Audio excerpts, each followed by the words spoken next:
Shemini, third Torah portion in the book of Yikra, Leviticus. We're in chapter 9, verse 24. Yesterday, Aaron had finished the divine service, if you recall, and he went into the Oil Mayhed, Moshe and Aaron, two different reasons Rashi brings, if you recall. Right, one was to teach him about Keteris, the incense offering on the inside in the holies, and the other one was to beseech God, because where was the divine presence? And they came out, they blessed the people, and they saw the presence, the divine presence of Hashem. Right? So we're continuing with that notion. We continue. Baruch atah Adonai Melech she'achol midbarei.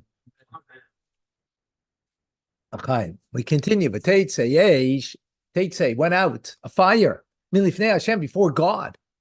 But Teichal, and it ate. What does it mean? It ate? Consumed, right? When you eat, you consume. Ala mizbeach, on the altar. It consumed the altar. On the altar, what did the fire consume? Esa oila, the burnt offering. Besa chalavim, and the fats. And their fat and the fats. V'yar kol ha'am, and the entire people saw that this fire came from above. Vayarainu, and that's the word Rina or Roni, Ronu, right? That's plural, right? And they praised or sang, and they fell on their faces. Rashi, Vayarainu, Kitargumai. This is according to Onkelis's translation, which is that they praised, right? That they praised.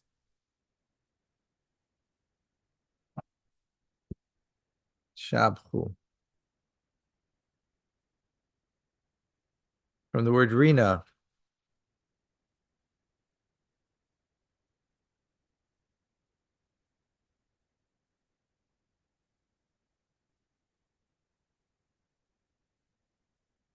Right.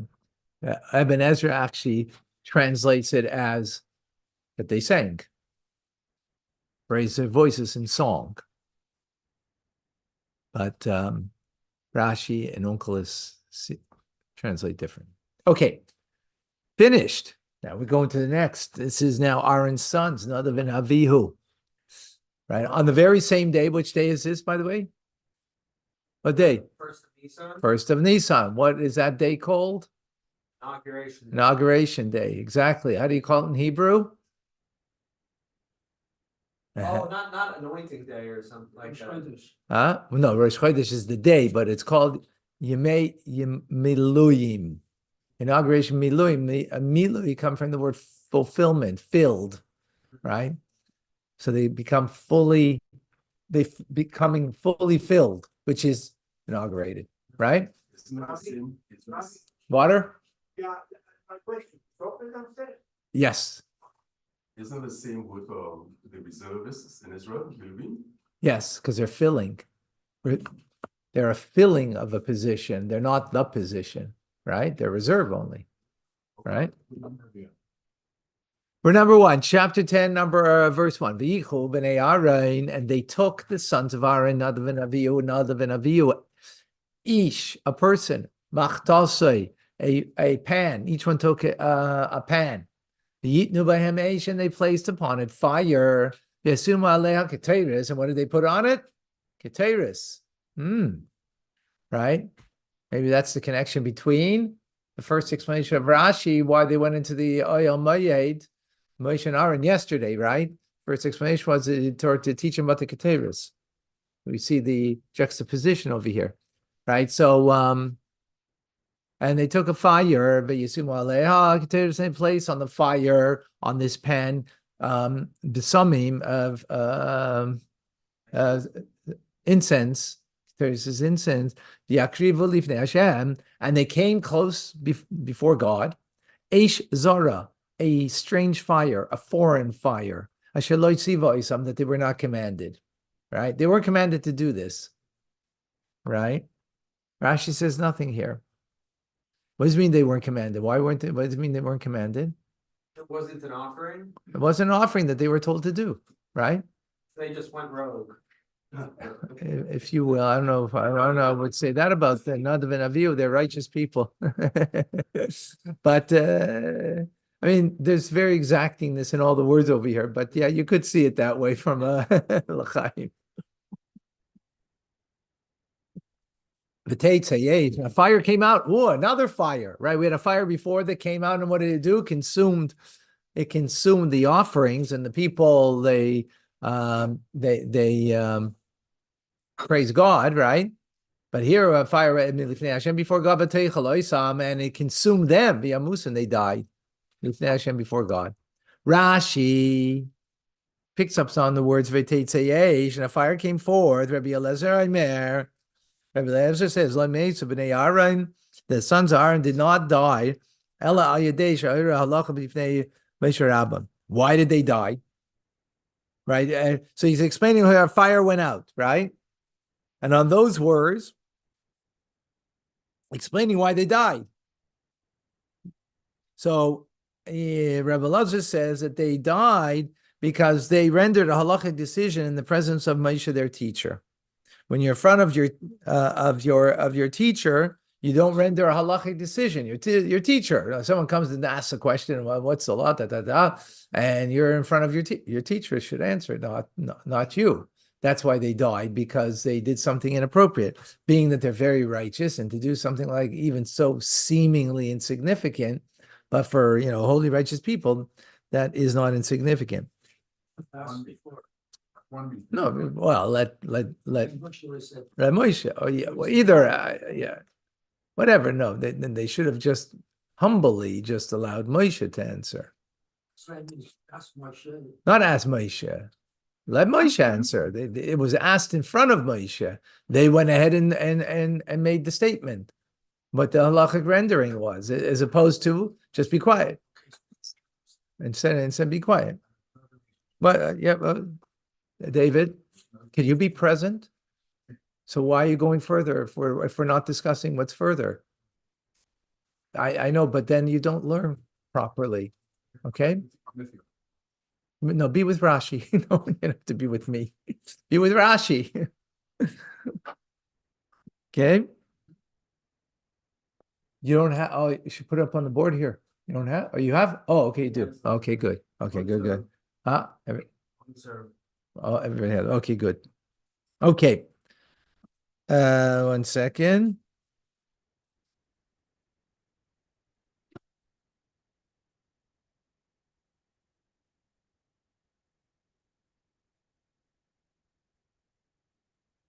So how does Rashi know this?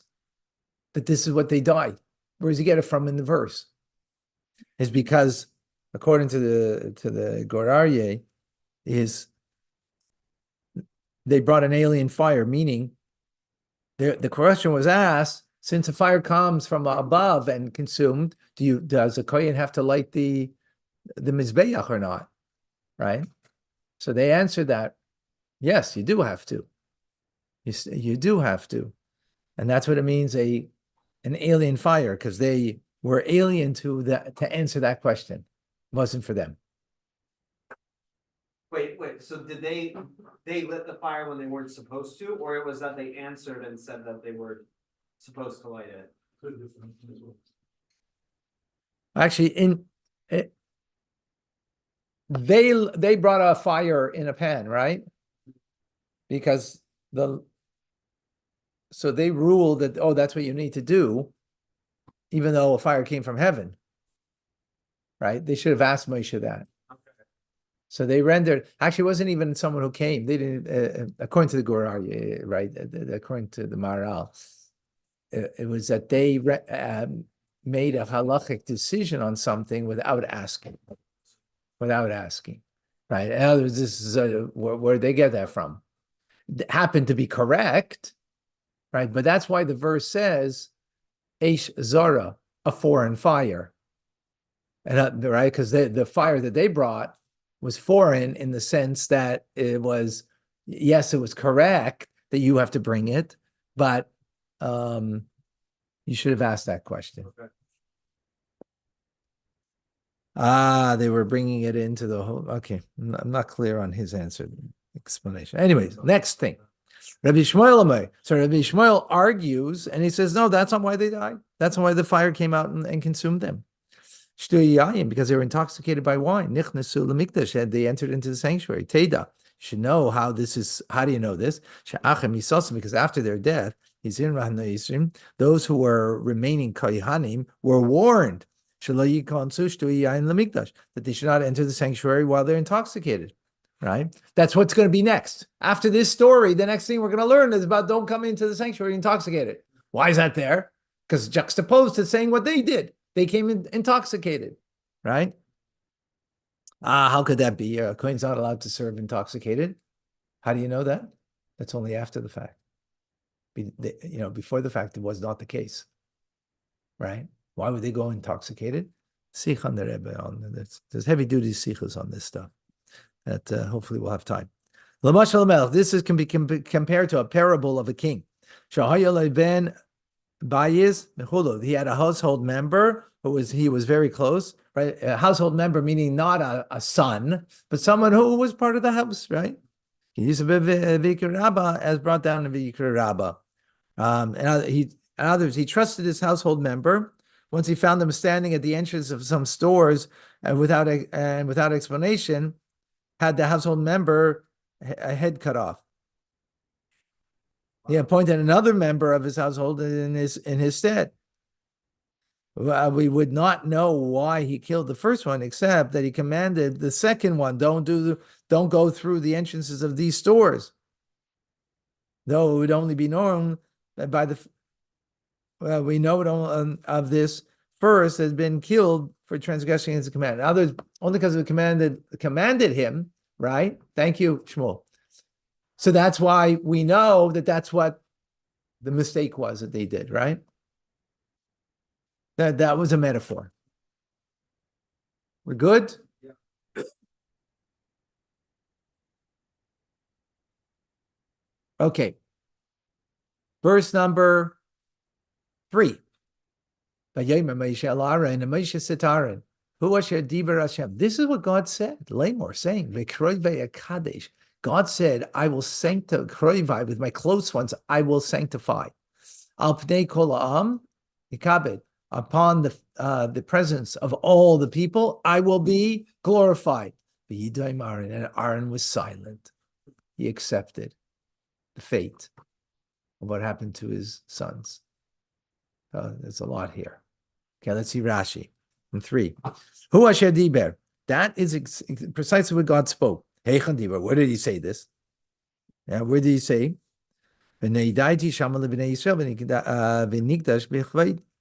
He said it in the end of, I think it was Pekudei, the end of last book in Shmois. At the end there, God said, I shall meet there with the children of Israel, and I shall be sanctified through my honor. In other words, the death of these two sons of Aaron is glorifying God, right, through their death. God already said that he's going to be glorified at this time, right? Don't read this. So Rashi continues and says, don't read this to mean that through my honor, this is the very same letters rather, but you vowelize it different. It means through my honored ones. In other words, I won't be honored through the sanctuary, right? I will be honored through my honored ones. Who's my honored ones? Nadav and Avihu. Yeah. So, in other words, they were on. This was a privilege. I call privilege. It was. I know privilege is the right word. They're privileged, honored ones. In other words, they are honorable people. What they did is sanctify God ultimately through what they did. So we have something like a little funny over here. One thing we say it's a strange fire that they brought, a foreign fire. Seemingly they did something wrong. that they died for it, but yet they're honored ones and bringing great honor to God. So a lot of, kind of paradox over here. So Amar Aaron. So Moshe said to Aaron, Achi, Aaron, my brother, I knew she's Kaddish Abayis, that the house would be, the Mishkan, right? God's home would be sanctified. With those who are intimate with God, right? Those who are intimate with God. I knew. Hayisi Sover, but I thought, I was under the impression, it would be me or you, right? Now I see that they're greater than you and I, because it's them that God sanctified. He got sanctified and glorified through them, through their death. They're the ones, right? Follow? Yeah. Again, what do we see here? They didn't do something wrong, seemingly. Seems something very lofty over here. So it's a paradox, which not for now, but we see that pretty clear. So what is Moshe saying? That they're greater than me and you. God became glorified and honored through them, not through you and me. Even though I don't know what that means exactly. Greater than Moshe. I don't know what that means, because what was the last verse yesterday? Hashem al kol ha'am, and it was appeared the glory of God upon the entire people. So, I mean, why is this greater? There it says glory, right? So, not exactly clear on that. Again, what do we need? Yeah, What do we need? What do we need? The Rebbe Sicha. Okay. Sorry, you wanted to say something. I'm just curious if this is referring to like the same glorification, like after the fact this happened and then that retroactively glorified the people, or if it's No, because that was when they came out and blessed the people, and the glory of God, that's the Shekhinah came, the presence came into the Mishkan, because they had finished the inauguration, everything was done, all the sacrifices, everything, right? So it's not referring to after. Seemingly, it's referring to what happened then. I mean, at least the way my mind takes it, I understand it. You mean the type of glory? Like when we say anointed one, like Moshe anointed Aaron, and they said here the anointed of a king and the common is different. Like the king is power and the other one is yeah, like could it be like one was glorifying like all the people, and then when they say the people, this is referring to the people who were there during this time, like who were in the Mishkan doing this offering. 1 second. Let's follow the point. Moshe is saying that they're greater than us. Yeah. Because through them, God became glorified. Yeah. Aaron already brought the glory of God into the Mishkan. So what's the proof exactly? He already did. That's what we learned last verse yesterday. So how's he understand that? What is the glory of God greater here than what was in that verse, right? That he would therefore maybe say greater than me, Moshe, right? Because it's Aaron that blessed the people and brought the glory, right? But why would you say that of Aaron, at least, right? Yeah. That's the question. That's my question, at least. Okay. Is that clearer now? Okay. Okay, next Rashi. Yeah, we're good? Everybody, Yes. Are we present? We are present. All say aye. Aye, aye. Okay. Okay, next. V'yitam Aaron, and Aaron was yidoim, silent. He was silent, right? What does it mean he was silent? Rashi says, Kibel schar, he received the reward on his silence. Right? Why should you get rewarded for being silent? Because it was appropriate for you to be silent. So explain. accepted what God did. Oh, he accepted what God did. I mean, your two boys just got killed by God, right? And like, not our and he accepted. He accepted. He was silent, right? So therefore, that's why Rashi is coming to say that he is he will receive a reward for that, for being silent. Maschaki, but what is the reward he received? That the speech that God directed to him alone, that it was said to him alone, the next section, which is about not coming into the holies intoxicated. Don't do this divine service when you're intoxicated. Got it? And that's gonna come through Aaron. Mhm. Yeah, that's what we just said. Yeah. Okay. No, not going to come through Aaron. God's going to say specifically to To Aaron Aaron. alone. That's what Rashi just said. Okay. Yep.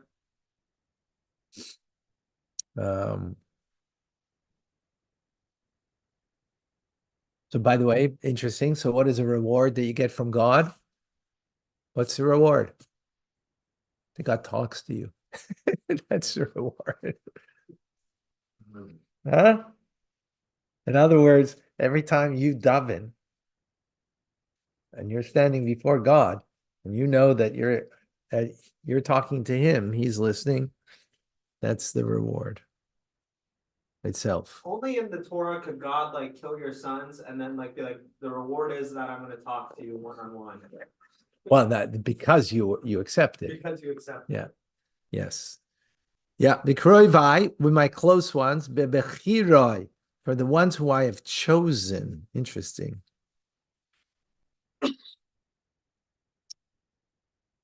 In other words, your close could mean geographically close or close as a relative. No, close means over here, close in a relationship that I have chosen. Next Rashi, upon the entire people, I am honored, I will be honored. When Hashem carries out a judgment against the righteous, Misyara, he is feared, and he is exalted, and lauded. If so, with these that he carried out a judgment against these righteous one, Kol Shekain, but Rishoim, all the more so when it comes to evil, wicked people, right? That when God carries out a judgment, that his glory will be exalted. And likewise, it says, it's interesting what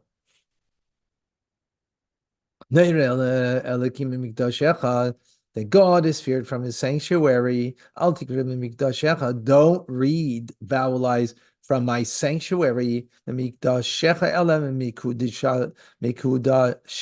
rather from your sanctified ones. In other words, righteous, holy people. That's who he gets glorified from.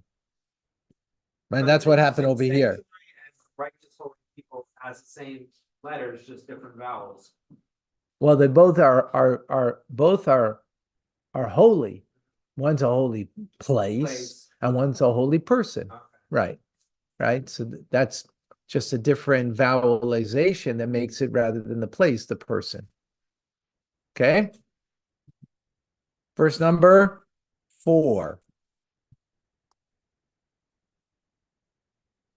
Vayikra Moshe el Mishael,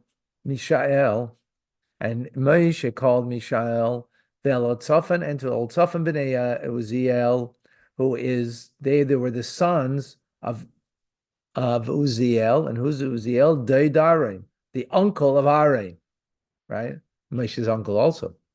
And he said to them, Kirvusu is achechem, come close and carry your brother from within the sanctuary, right? Because they were there in the inner sanctuary, in the holies, right? That's where they died. Outside of the camp. Bring him outside of the camp. Rashi in number 4, Aaron's uncle, Uziel Achi Amram Haya. Uziel was the brother of Amram. And who's Amram? Yeah, in our context, Aaron's father. Right. Shenemar b'nei Kahos, as it says, the sons of Kahos. Kahos had I think it was 4 sons, if I recall correctly. Kahos had Amram, the oldest, Yitzhar, Hebron, and Uziel, the youngest. Okay, so is Achechem, carry out your brother.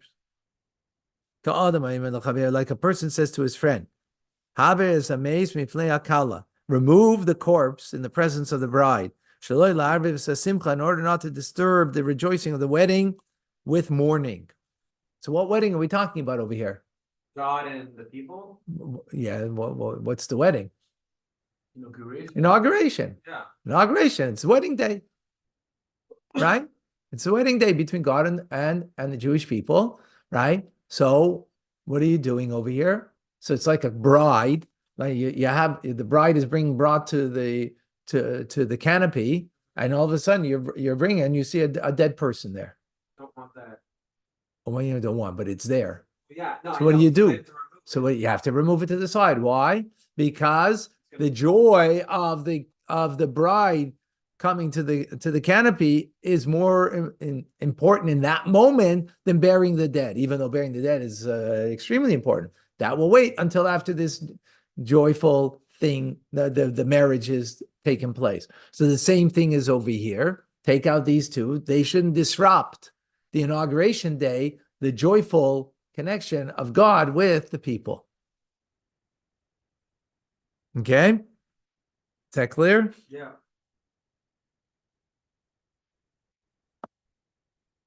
So from here, we get that weddings and other simcha, or weddings specifically in this case, are supposed to just be all about joy, and you're not supposed to have like any sort of, I don't know if it's coming from here and I'm extrapolating too much, but I mean, that's a metaphor that's that's the metaphor that's used to explain what's going on over here. But yes, that's where, well, at least a place where we learn that concept. Absolutely, correctly. Yeah, I mean that's and that happens to be the halacha. Yeah, we learned that in the Rambam, right? But yes, yeah, I don't know if this is. I think this is the place where we learn it.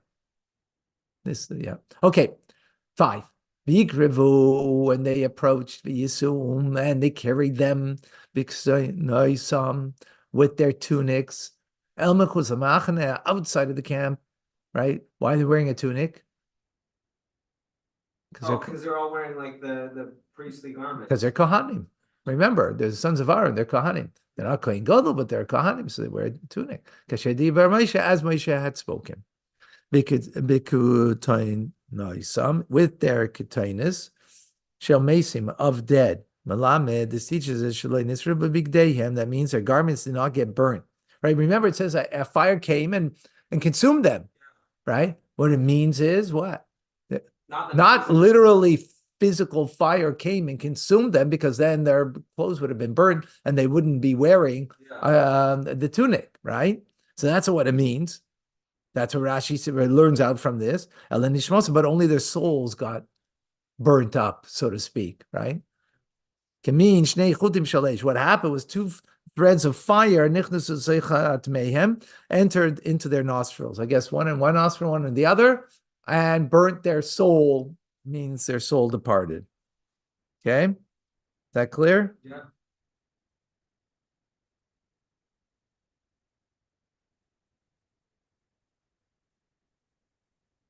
Okay. Verse number 6. And Moshe said to Aaron and to Elazar, who's Elazar? The Samar, one of his sons, Aaron's 2 other sons. Reshechem al tifra'u. Reshechem means your heads. Don't tifra'u. Don't cut them. Don't cut the hair. Vigdeihem lo sifraimu. And your garments you should not rend. Right? What happens when someone dies? A close person. You have to rend your garment, right? So here would be actually on the right side, right? For parents, you do it on the left, and you would do it on the right. You would rend your garment. So what does Aaron, Elazar, and Samar have to do? They have to rend their garments. What's Moshe saying? Don't. Right? So in this case, don't, but in other cases do. Exactly. like reiterating that it's not a bad thing what happened, or I don't know, like that. It's No, it would,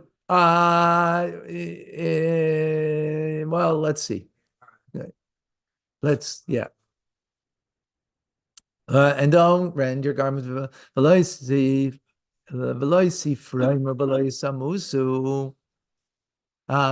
rend your garments lest you shall die, so you won't die. The alcohol, unless the entire God will be angry on the entire community. He will be angry on the entire. But your brothers, called Beis Israel, the entire house of Israel, Yifku, they shall bewail, they shall cry, ala sreifa, over the burned, the fire, Asher Saraf Hashem, that God burned. Everybody else has to mourn, but not them. Right? Why? Well, we just learned.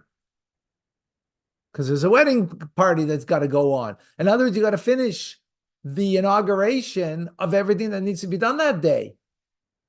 So that should not be disturbed. If you're mourning, you're not allowed to serve. So you can't mourn. But the rest of Israel can mourn. But the rest of Israel can mourn. But then doesn't that make it sound like the rest of Israel isn't in the wedding? Because they are the bride. They're not part of the inner. They're not the family of the bride. They're the extended. They're the extended. They're the guests. They're the guests. Okay. Right? No, that's different. Okay, Rashi. Al tifra'u. Don't leave your heads uncut. In other words, when you're mourning, you don't cut your hair, right? You don't cut your hair. Here, you could cut your hair. In other words, means al tigadlu seir.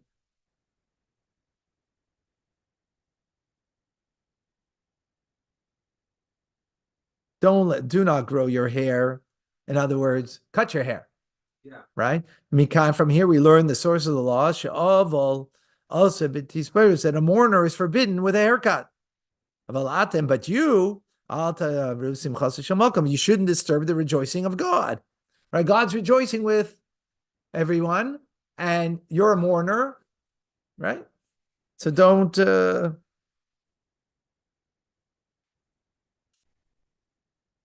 okay. And you won't die. That if you will, Tamusa, you will die. Right? In other words, die by the hands of heaven, right? Huh? Okay, so if they had started tearing their garments. Can you start anywhere that's not here? Yeah, no, I know, but just the two last doors, they are locked. Okay, afterwards. Please. Okay. Thank you. Yes. Sorry. No problem. No problem. So if they had started tearing their garments and letting their hair grow wild, then they too would have died. Exactly. That's Exactly. Next Rashi, and your brothers, the entire house of Israel. Mikan, from here we learn that the distress of Torah scholars, Mutelas Alakol, is placed upon everybody, to mourn for them. In other words, the entire community has to mourn for Torah scholars, right? So, like, for example, when Gimel Tammuz happened, so I rent my garment, Yeah. right? Well, yeah, that's an obligation. We learned that from here. Okay, we're good so far? Yes. You guys are amazing. When we Pesach, and do not go out. From the entrance of the Oyel Meid, Pesach is an entrance. Don't go out. Pentamuz, lest you die. Ki shemin mishchas Hashem aleichem, because the anointing oil of God is upon you. V'yasu kidvar Moshe, and they did in accordance to what Moshe said. Huh? Because remember, they're doing service, right? So you can't go out from the entrance of the tent of meeting. Well, yeah. Except for the people bringing the bodies outside. Yeah, first of all, they're not Kohanim. Okay. They're not. That's why they were given that job. They're not Kohanim, right? Remember, Kohanim only starts with Aaron, not with his father, Yeah, so. and not with his father's father, right? Starts with him. So even though it's his uncle, it's his cousins. It was his first cousins, right? But they're not Kohanim. They're Levim, right? Okay. Oh, look at that. God spoke to Aaron saying, what's he going to say now? What's he going to say? Oh, the wine thing. The wine about the law of being intoxicated when you're doing divine service, right?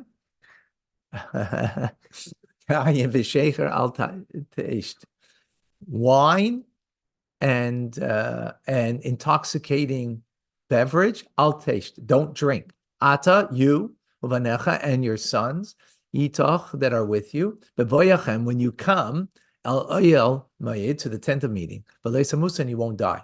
This is an eternal statutory law for all generations. Rashi, in 9, yayin v'shecha, intoxicating wine, yayin derech shichris. What it means? It means drinking wine in an intoxicating way, right? Which range is between 3 to 5 ounces of wine that not to drink. And by the way, what it means doesn't mean wine from today, because wine today is watered down wine. It means wine from yesteryear that was a much more a potent wine. Exactly. Huh? Yeah. I mean, if you're drinking Rashi wine, we're learning Rashi here, right? Drinking Rashi wine, what's 3 or 4% or something like that? That is a very watered down, huh? Yeah. Yeah. It's a question if it's wine, right? Yeah. So the Rashi wine you could drink. Okay, next Rashi in 9. When you come into the tent of meeting, so I only know when you come into the sanctuary. Sanctuary is in the holies, but is there other avodah that's done outside of the sanctuary? Yes, you have the outer altar is not in the sanctuary. Yeah. It's in the it's not in the holies. In the holies, you have the table, you have the menorah, you have the golden altar for incense. But outside of the sanctuary, you have the copper altar where you bring sacrifices. But here it says oyel mayed into the tent of meeting, which refers to the sanctuary, right? So Rashi says, how do I know? Where you come to the altar, the outside altar, the mizbeach, how do I know that there also you're not allowed to? Here it says, coming into the tent of meeting, and it says by the coming into the tent of meeting when it mentions sanctifying, washing your hands of the Kohanim, hands and feet, right? And just like there, the sanctification also Yishas Mizbeach, the Torah made approaching the outer altar, we called it coming to the tent of meeting, right? And yet because where are you washing your hands and feet? Where outside next to the altar when you're going to serve by the altar, and yet it says there oyel mayed, tent of meeting. How's that? Tent of meeting doesn't just always mean literally the geographic place, right, which is the holies and holy of holies, but it also means outside of that, the area of service, where service is done by the kohen, including the altar, where the washing of the hands is. It says there is by the oyel mayed, but it's odd. It's outside of the oyel mayed, but there it's referred. So we make a gzera shav, we're making an equalization between there and here. And therefore, also over here, when it says oyel mayed, it means including don't be intoxicated when you're doing any of the service that's involved of a kohen. Okay? Afkan, also Gishas Mizbeach, here also, coming near to the altar, is like entering the tent of meeting. Okay. Can't even be drunk on the outside. Exactly. Well, the have the bein kodesh ubein chol, in order to make a distinction The havdil means distinction. The word havdalah. Right? Havdalah is when you're making a distinction between Shabbos and now the weekday, right? To make a distinction between the holy and profane, obeying tamil, obeying tar, between the impure and pure. Rashi, number 10, will havdil to distinguish, kadesh tavdilu, in order that you should make a distinction. Bein avedis kedusha, holy divine service, and that which is profane. Halamanta, from here we learn, shim ava, that if a person did the service in the base of Mikdash while he was intoxicated, avaidasa psula, the service is invalid. So we know that if he did the service, that he's going to be that he'll get death by the hands of heaven, right? But maybe what I did is okay. In other words, the offering that I put, that the kohen put on the altar, it's valid. From here, we say no, it's not. Right? That's what it means to make a distinction between holy and profane. That if you will be intoxicated, your service will be profane, impure, and therefore what you did, not just you will get punished for it, right? But what you did is invalid, right? That's what this verse is saying. Okay, clear? Yep. Last verse for today. Is Bnei Israel, and in order to hayra, to teach, to instruct the children of Israel, is called achukim, all of these statutory laws, asher diber Hashem, that Hashem spoke aleihem, biyad Moshe, that Hashem spoke to them, biyad Moshe, through Moshe. That's interesting. Anything bother you in that verse? He said he would talk to Aaron, speak through Aaron. He didn't. I mean, he did speak. Not only he said he would, he did. He did, yeah. We learned that verse already, right? Yeah. Exactly. So then why is it saying here through Moshe? Good question. Let's see Rashi. Well, and to teach. Limed, this verse comes to teach us also shikar bahira, that an intoxicated person is also forbidden to give a halachic decision, because the word is lahayrais. Like what's this? What are we talking about over here? What's the context over here? That you can't be drunk at all. To do what? There's a distinction. No, to do Service. what? Divine service. You can't, right? To do divine service, you can't be drunk, right? Now all of a sudden, what are we doing? Talking about Bnei Israel. Where's Bnei Israel got to do with the divine service? Yeah. Right? So lahayrais means to instruct, meaning Bnei Israel, be careful, don't instruct when you are drunk. Don't give a halachic rendering when you are drunk. That's what Rashi's coming to say. But you see how it follows, right? He's broadening it out. No, the verse is No, the not verse is the broad. verse is Yeah. Rashi's explaining why this verse is right.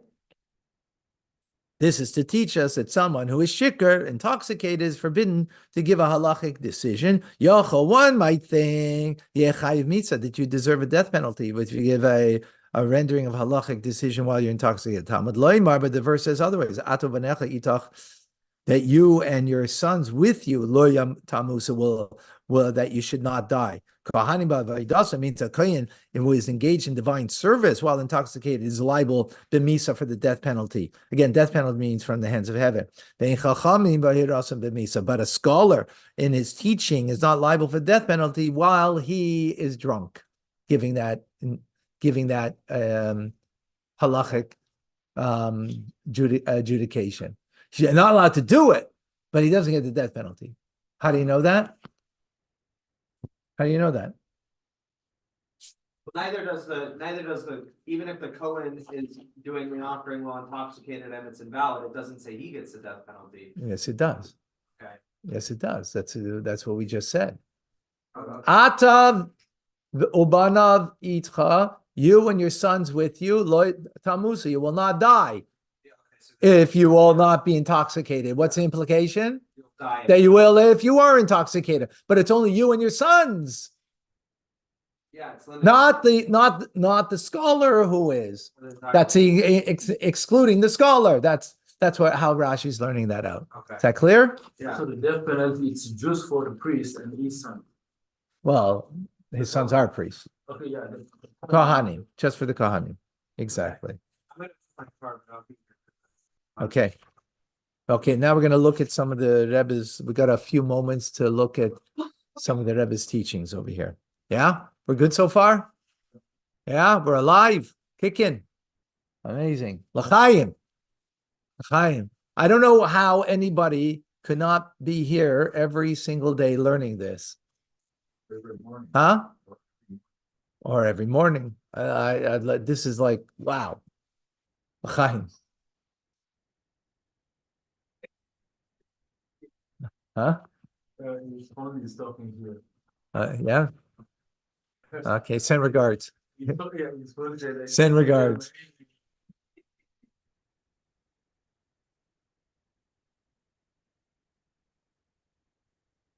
Okay. Remember, what did Rashi say? Actually, go to verse the 1 through 3, right? Rashi, B'kroivei Kaddish, right? With my sanctified ones, I will become sanctified ones, I will become glorified, right? Remember? And Rashi and Moshe said, I thought it'd be you or me, right? They're the holy ones after all, right? We know them to be holy. We don't know anybody else that's truly holy like them, correct? And what is Rashi and what does Moshe say? Now I see that they're greater than us, right? That's what he says to Aaron. Huh? They, the son, they are greater than us. Who's they? Nadav and Avihu, the two that were killed, right? Yep. 1 second.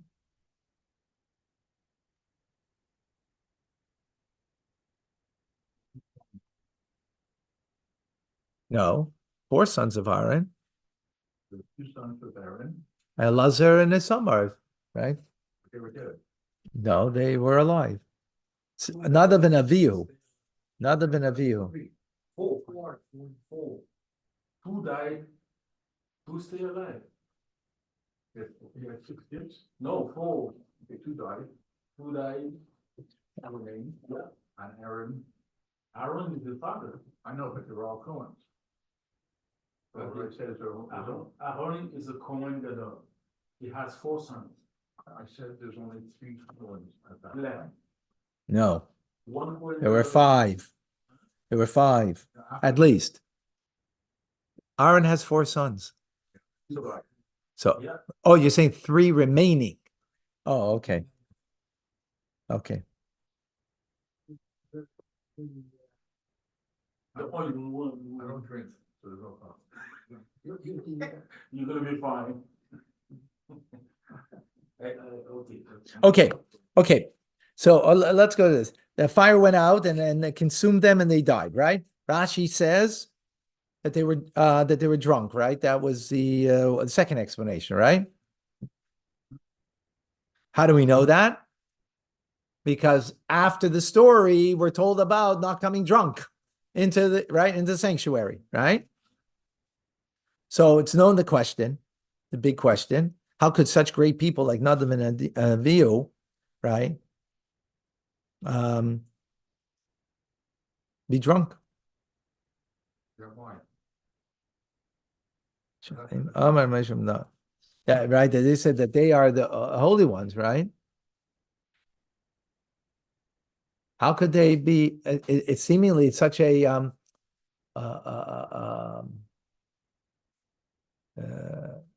negative thing to go into, right?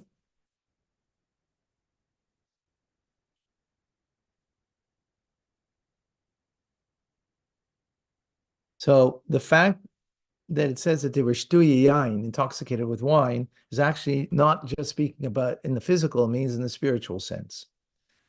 Yain is, it says, nichnas yain yatzasayid.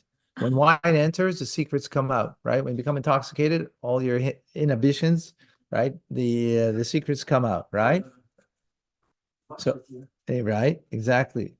So what came out in them?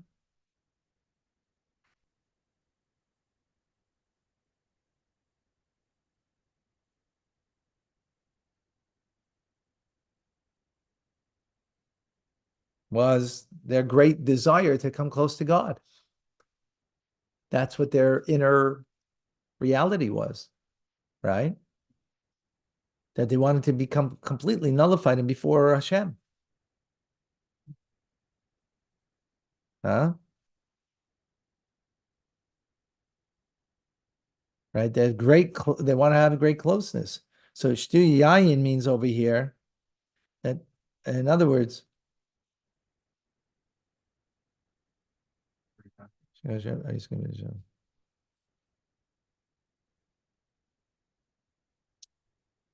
others, they were this. So you're not allowed to becoming intoxicated means don't learn Torah in such a way that it's so intoxicating that your soul is ready to leave you.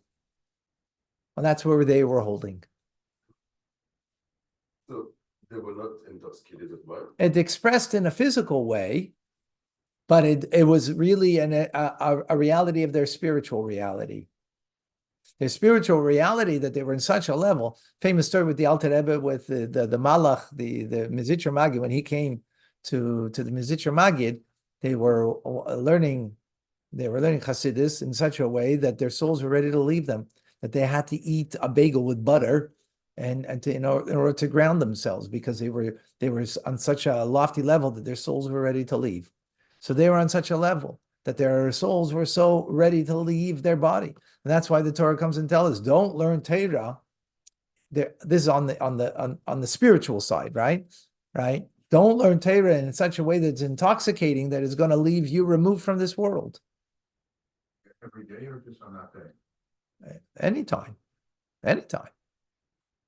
Right? That's the deeper meaning of what's going on over here. Okay. So we had another, that was the second explanation. What was the first explanation? Why they died? That's the second explanation. They adjudicated a law that you bring in the fire yourself, right? Because remember, they came with a pan of fire inside the holies, right? Because even though what happened was it came from above the fire, so they adjudicated a law that it has to come, even though it's coming from God, there still has to be man's effort, right? But they didn't ask Moshe that. They went and did it. That's right. So in other words, they adjudicated a law without asking the proper authority in the law, right? Parking now, not better parking. Right. Huh? You too? No, but not parking, But driving. yeah, driving. You get it right. Okay. Oh, what time is it? Oh, okay. No, I'm sorry. Didn't realize. I got, yeah, 2 minutes of time. Yeah. Okay. We'll have to wait for that one. All right. See you in a moment. Thank you. YouTube, YouTube. everybody.